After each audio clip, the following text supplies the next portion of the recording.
Assalamu alaikum everyone, how are you? Hope you're okay. Ever since I started this account, one of the most commonly asked questions was, how did you become a Muslim? What made you accept Islam? Why Islam? Why not other religion? How did it happen? And I've been saying the same thing. I would say I'll share the story when I'm ready. I would say I'm not ready to share it yet. But after about 2 years of questions, the time came and I'm about to share the story with you.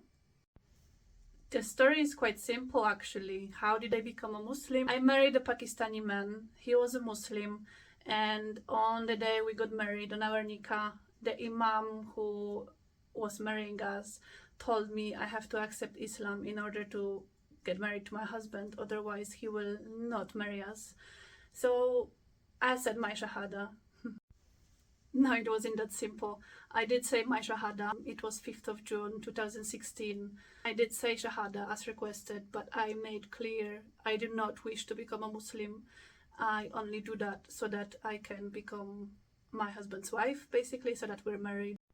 When Imam requested that I say my shahada in order to get us married, my husband got very upset and he was ready to cancel our nikah because, well, there's no force in Islam, and this request was not something that he was expecting, especially that I do come from a Christian family. My family is Catholic, so technically he should have no issues with that, but he did have issues, so my husband was very upset. He wanted to cancel the wedding, but I told him I can just say whatever this person wants me to say, and I can just not mean it. And that's what we did, because we just wanted to get married. So you could say my story with Islam did start then, but even though I did say my shahada, this was not how I became a Muslim. I come from a Catholic family, but my family, except few members, was never very much practicing. I did have religion classes at school. We would attend church sometimes, and sometimes we would speak of our religion, but mostly it was tradition rather than a belief in my family. So we accepted the existence of God, but you wouldn't really see much of practice in my house. As a child, I used to believe in God. I used to be very happy attending church. I used to read Bible at school, and I used to be very active on my religion classes. But the more I grew, the more disappointed I would become with God, with the church, with our religion, and the more I would push myself away from all of it.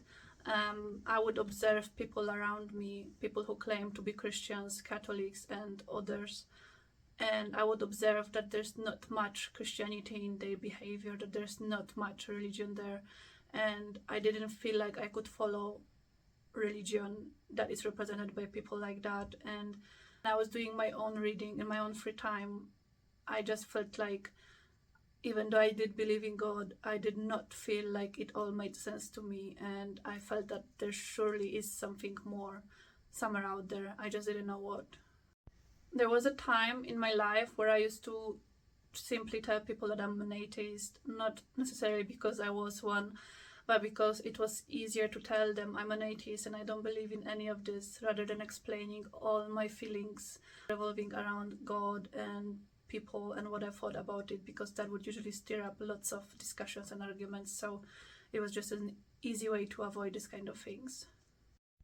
Overall, I think the idea of religion, of all religions, was what I found quite disappointing, because whichever religion I would go and read about, I would always find something that didn't make sense, or that I had no answers for, or that was contradicting itself. I didn't like that, so I was just disappointed with religions, so I just pushed myself away from anything God related. There was a point in my life where I was very curious and I would learn about other religions. I would do my own reading. I would read about, well, as a kid I was quite fascinated by Greek mythology, but I knew that this was just fiction for me. I never took it seriously, but it was still fascinating to learn and to read about. And so I started researching other religions as well. I started reading some Bible, and I was trying to find some other churches, other parts of Christianity that maybe perhaps would speak to me, something that I would probably like better than Catholic Church.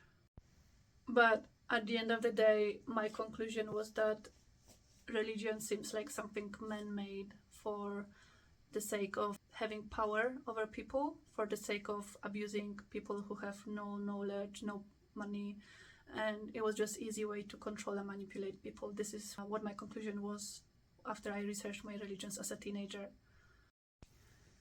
Even though I consider myself a very tolerant person, my research on religion never went further than Christianity. I would never ever consider Islam. In my head, Islam was dangerous. Islam was where you're not want to be. Islam was something you wanted to stay away from, because everyone knew that they are terrorists and that they just Allahu Akbar and just kill people. So I just stayed away from that, and I never even thought of researching it. I did marry a Muslim man, and his faith and his religion and his knowledge was very strong. He was a practicing Muslim who strongly believed in his religion, and he knew for a fact that Allah is his way of living. So I didn't know much about Islam, and I never cared much for Islam, but I did marry a Muslim man, and his faith was strong, his knowledge was huge, and he always knew what to say and how to answer things. And it wasn't even Islam, his knowledge was huge about other religions, Christianity and Judaism. He just knew so many things I would never ever learn from any teacher in my entire education. I have to say his faith was quite surprising for me. I have few practicing family members, and I know few of my friends who are quite practicing Christians, but I never understood how can they be so practicing and how can they believe so much in God to actually follow Bible, to actually try their best to live by the rules, because for me it just didn't make sense. For me, Bible didn't make sense, so I could never understand it. And then I saw my husband, who believed in Allah very much and whose knowledge was huge, and we talked a lot about it. We ended up talking about religions, not just Islam, about Christianity and Judaism and Buddhism and Hinduism.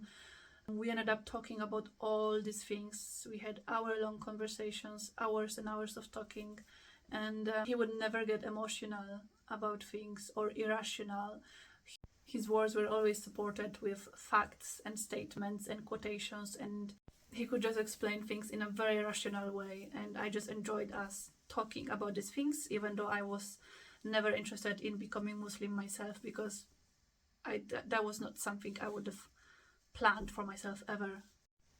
So even though he knew so much, even though his faith was so strong, it was still something very difficult for me to understand, and I still thought that surely he's so smart, he should have known better, he should have stopped limiting himself with religions, with man-made rules and limitations.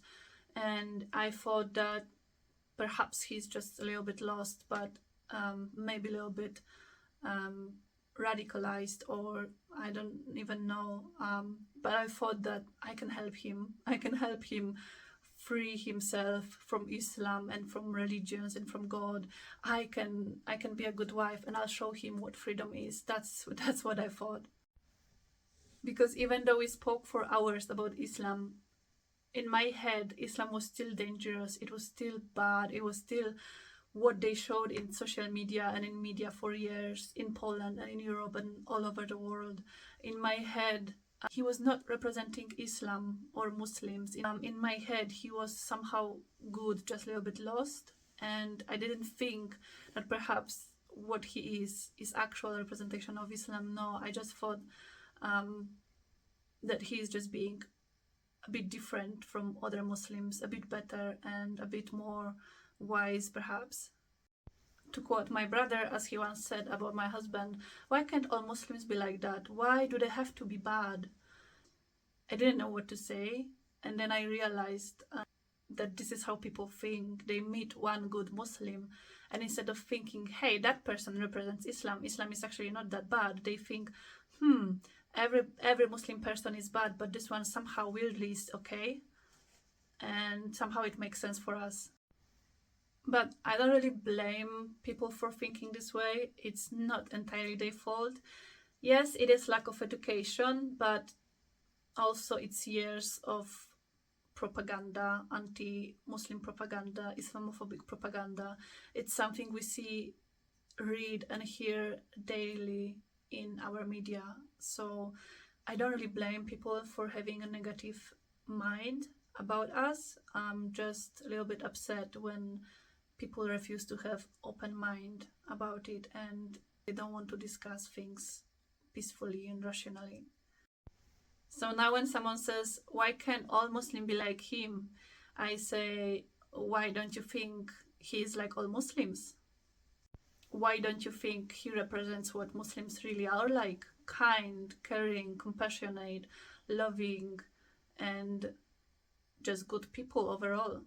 Whether you're brown or black or white, whether you're Christian or Muslim or Hindu or atheist, whether you're born in Poland or in UK or in Pakistan or in Malaysia or in Australia, there are good people and there are bad people, and people don't like to think about it, but religion has nothing to do with this aspect. Religion has nothing to do with whether someone is good or bad.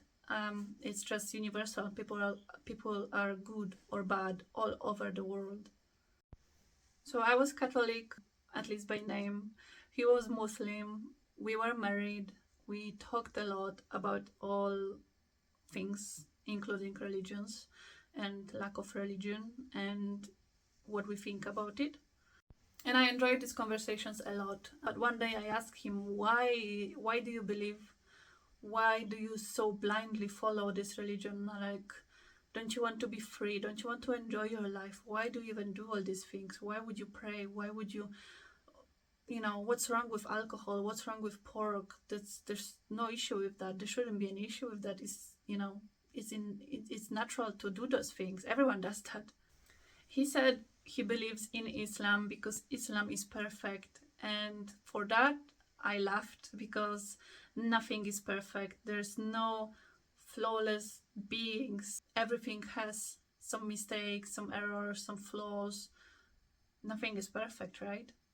But he insisted that Islam is perfect. He said Quran is perfect. He said he's read it multiple times and he's done his research about it, and it's been proven scientifically by many people. And simply he said, well, Quran is perfect, and therefore I have to believe in Allah because it just makes so much sense. No one can find anything against Quran. No one can find any flaws. No one can find any mistakes or errors. And again, for that I laughed because I was like, this is impossible. No way. I was a very confident person. I do like to argue. So I told him, well, nothing is perfect and there's no way there's no errors or mistakes in Quran, and I will find them and I'll show you. And he was like, okay, if you can find even one mistake in Quran, I will leave Islam and then we can be free, as you say. And I was like, okay, that's fine, let's do it. That's a bet, basically. So yeah, I made a bet with my husband, a one-sided bet, because there was no reward for him in that bet. If I was to find a flaw or mistake in Quran, he would have left Islam. If I don't find anything, then nothing happens. So of course I started reading, I started looking for flaws, for mistakes, for imperfections, for contradictions. I started doing all these things. I was reading a lot, book by book, and video after video. I was watching it all. And no, I did not do my research by going on Islamophobic websites or channels. This did not make sense. I understood that this would have probably been corrupted and one-sided, and it was important for me to do my own research. It was important for me to go to the source. So naturally I started with Quran. At first it was a website, Quran.com. It was a website where you can read Quran in multiple languages. So I could open my Quran in Arabic, Polish and English all at once, and I could compare things if I didn't understand much.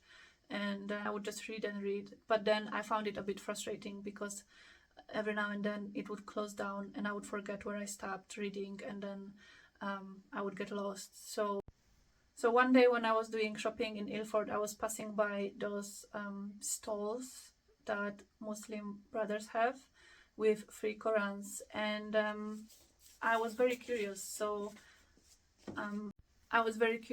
I went and checked if they have something I could find interesting or good for me, and they did happen to have this, which is Quran in Polish, and this is my first Quran. It's not a very good translation. It's actually quite bad. I realized it as soon as I started reading. There's lots of grammar mistakes there, so I was quite disappointed, and I stopped reading it, but I still have it because, well, it's important for me. It's symbolic, I guess. So when I was reading Quran, I was obviously in that fight mode. I was like, I'll show him no mistakes. There's no such thing as no mistakes. I'll find some. I'll show him. And then obviously as I read, I would see things like marrying for wives, or divorce issues, or inheritance issue, or the fact that husband can beat the wife, and I'll be like, this doesn't make sense, this is wrong, this is unfair, this is unjust, this is, I was like very confident that there is some flaws somewhere there, and I would take those things to my husband, I would underline them, I would take them to my husband, and I would ask him, how can you explain that? Surely you cannot explain this. This doesn't make any sense. But each time we talked, he was actually able to explain it to me from his perspective, from Islamic perspective. And then I'll be like, actually, it makes sense. Actually, it's not that bad. Actually, I misunderstood it. Actually, my thinking was negative. Well, it's not really anything wrong. This makes sense. So each time I would be like, okay, actually, yeah, no, there's no mistakes there. This is good. This is actually better than what I know. This is better than what I grew up with. I was still not giving up though. I would still read. I would still hope to find some flaws, some mistakes, and reasons for him to leave Islam, because surely life would have been easier, right? I would be like, so we're not allowed to pray or fast on our period? Like, how dare they? This is so mean, so rude. Like, I can do whatever I want. Who says I cannot pray? I can pray. I can do whatever I want. This is surely a mistake. This is wrong. This shows Islam is so bad. And again, he would just have some explanation for me. And then I found abrogated verses, and I was like, there's the mistake. He was like, no, there isn't. And after we talked, after he explained everything, I was like, fair enough, there's no mistake there.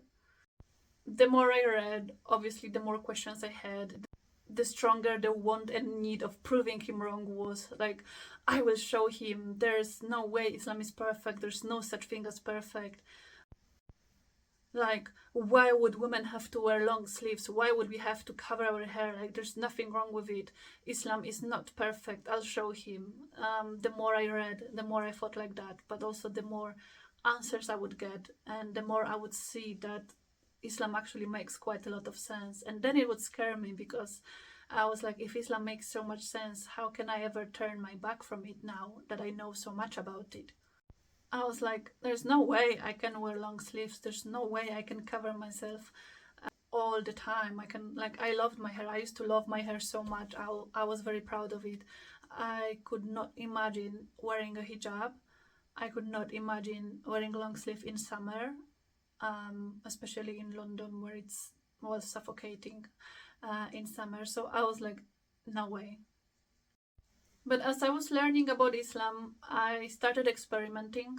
Not because in my head I was thinking, yeah, one day I will become a Muslim. No, it was more of proving to myself that there is no way I can become a Muslim, because I can't do any of these things. I cannot do that. So I started wearing long sleeves all year long. No matter the weather, I would wear long sleeves. And this was my way of checking if I can become more modest. This was my way of checking if I can survive long sleeve in summer. And the answer is yes, I can survive long sleeves in summer, and not even that, it doesn't really bother me. If you wear proper clothes, long sleeves are actually a blessing in summer. I was never very fond of dresses, but again, I started wearing some maxi dresses, long sleeve dresses, just to see, just to prove myself that no, I can't, I will not like it, I will not feel good, I cannot do that. But I bought one dress, then the other dress, and I would wear it. And it turned out, yes, I could wear it, I could do it, and even more so, I was loving it. About 2 years into our marriage, we went to Poland, so that my husband can meet my family, my friends. He can see where I grew up, how I grew up, my house, and just spend a good time. On our way back from Poland to UK, I went to a bookstore, and this is a very important part of this story, actually.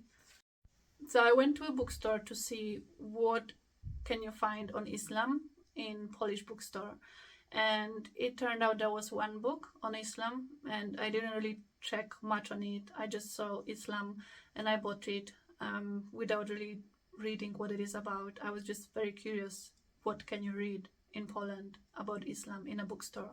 So I bought a book, and then we went to the airport, and at the airport I took out the book, and I saw the actual title. I don't have this book anymore with me. I left it when I moved out of London.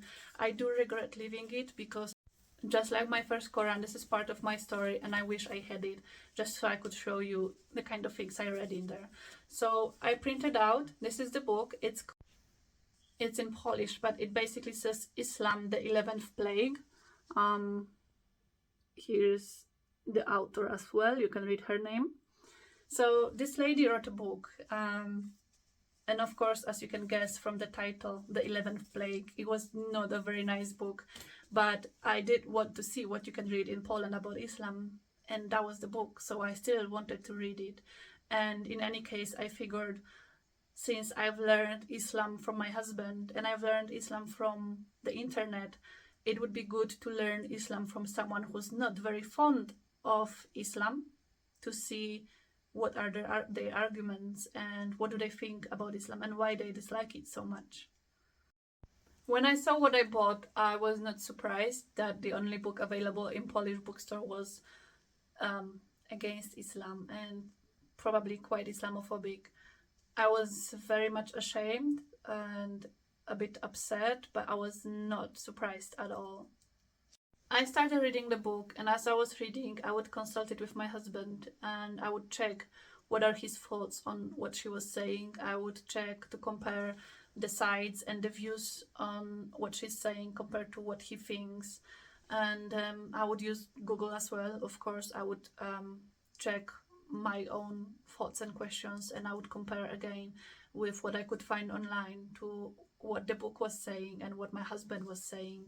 And the more I read, the less I asked my husband, because even though I didn't know Islam very well still at that point, I had enough knowledge to see how full of hatred and how full of lies and how full of, well, the book was basically nasty. And it's a super sad to think that people think like this, and to see that people think like this, and to read this kind of books, because it doesn't prove anything about Islam. It only proves that this person that wrote it was very racist and Islamophobic. So I was reading the book.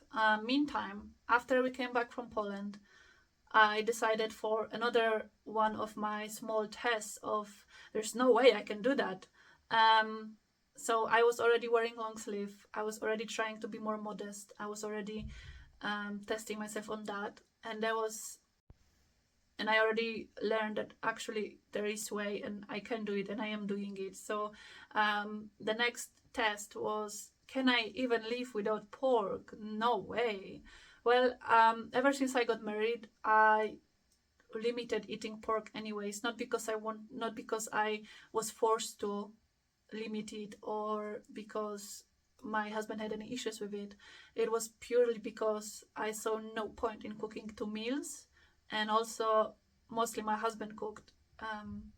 So if he cooked, obviously he would cook chicken or beef or lamb, and I saw no point in cooking 2 meals. So I would mostly eat pork in ham, bacon, and my most favorite black pudding back then.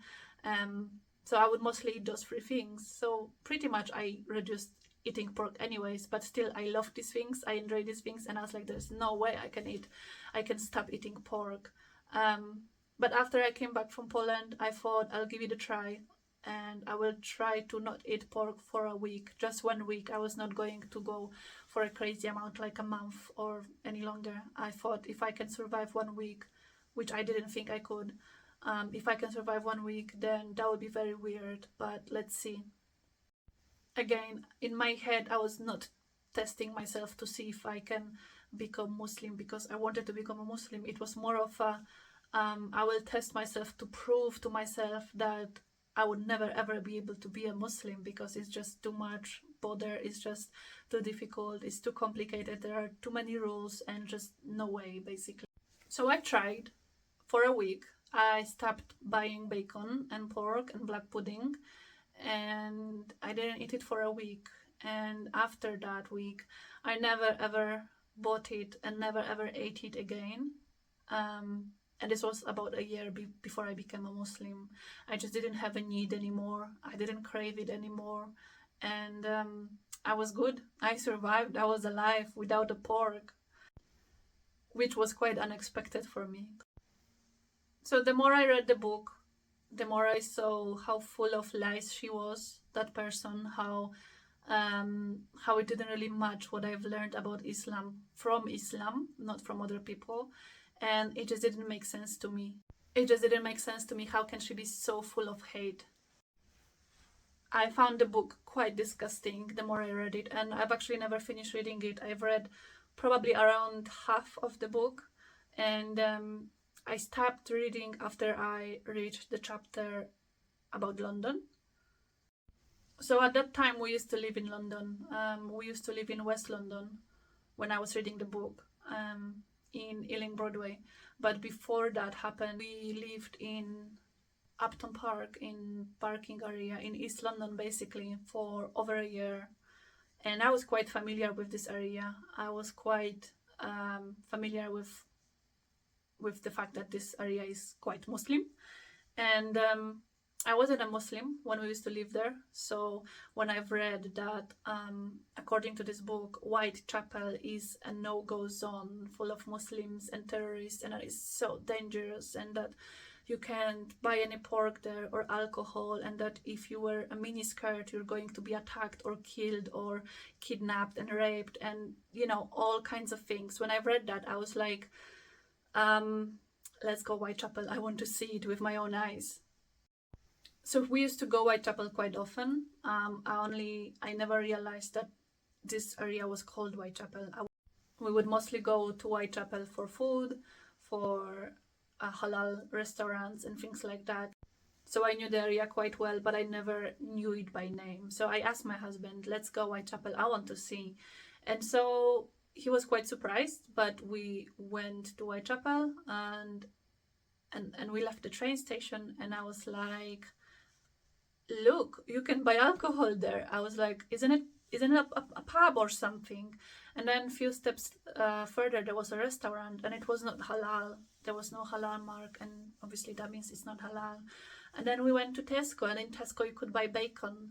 And then wherever I would look, there were women. And there were, don't get me wrong, in Whitechapel there's plenty of hijabis, niqabis, and, well, basically Muslims.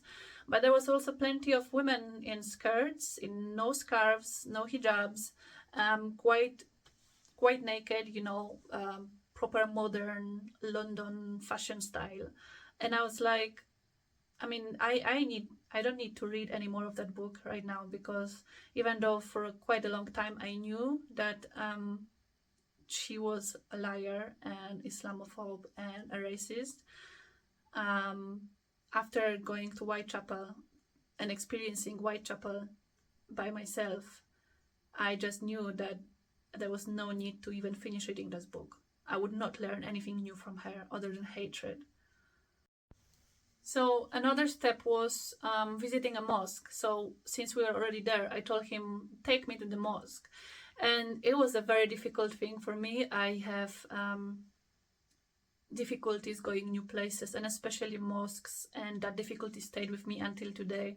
I struggle going to new places, and so I was very scared. and I was very anxious, and I had a small panic attack as soon as we reached the mosque.